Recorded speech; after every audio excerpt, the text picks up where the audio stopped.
Hello everyone, welcome to today's tutorial on how to calculate early start and early finish time in a project. Understanding these concepts is crucial for effective project management. Let's start with the basics. In a project, each task has a duration, which is the time it takes to complete that task. We will use the following diagram for a project activity to calculate the activity times. Activity name and time will be displayed in the center of the node. Early start time is the earliest possible point at which you can start working on a task. Early finish time is the earliest moment at which it is possible to finish a task. To calculate the early finish time for a task, start with the early start time, add the task duration to the early start to calculate early finish time.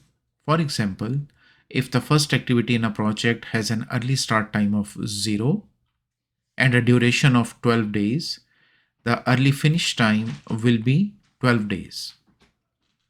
For dependent tasks following immediately after the first task, in this case task A, take the early finish time, which will be 12 days, of the first task as their early start time. Add their duration to the early finish of the first task to calculate their early finish time. This process continues for each subsequent task using the early finish of the preceding task as the early start time for the next task and adding the duration to calculate the early finish time. To calculate the early start and early finish time for all the activities present in a network diagram, we start from left and move to the right along the network diagram.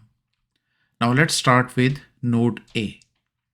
Since activity A is the first activity in the project with no immediate predecessor, the early start time for activity A will be 0. The early finish time for activity A will be equal the sum of the early start time and activity time. The early finish time for activity A will be 12. Similarly, the early start time for activity B will be 0.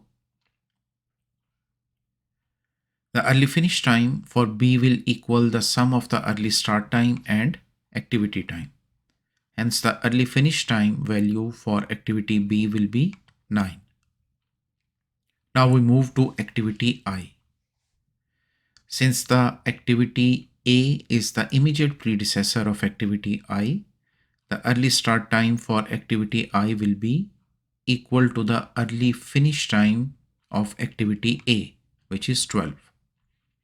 It means that we will only be able to start activity I once we have completed activity A, that is after 12 weeks. The early finish time for activity I will be equal to the sum of the early start time and the activity time, that is 12 plus 15 equal to 27. By the same logic we used for activity I, the early start time for activity F will be 12 and the early finish time will be 22. Activity C also has activity A as its predecessor. Therefore, the start time for activity C will be 12 and the finish time will be 22. For activity D, the early start time will be 9. Since activity B is the immediate predecessor of activity D, the early finish time for activity D will be 19.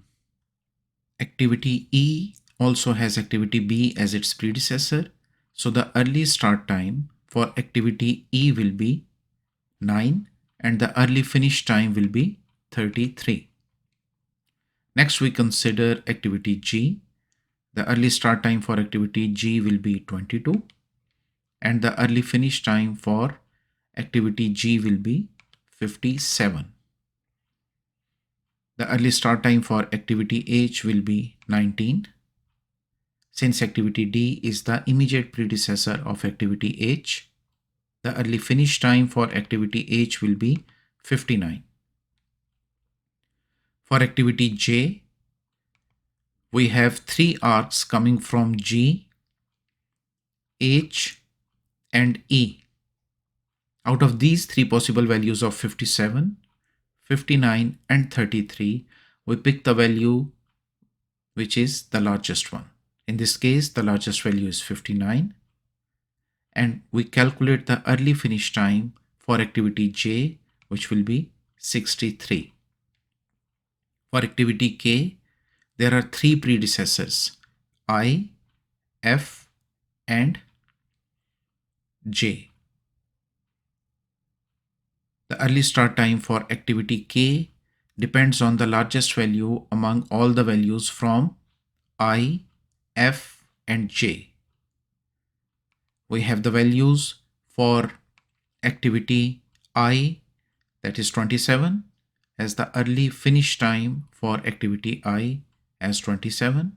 The early finish time for activity F is 22, and the early finish time for activity J is 63. Out of these three values, 63 is the largest value. So we pick this value and use this value as the early start time for activity K. Finally, the early finish time for activity K will be 69. And this is how we calculate early start and early finish for the project. In the next video, we will discuss how to calculate the late start and late finish time. Thank you for watching and see you in the next video.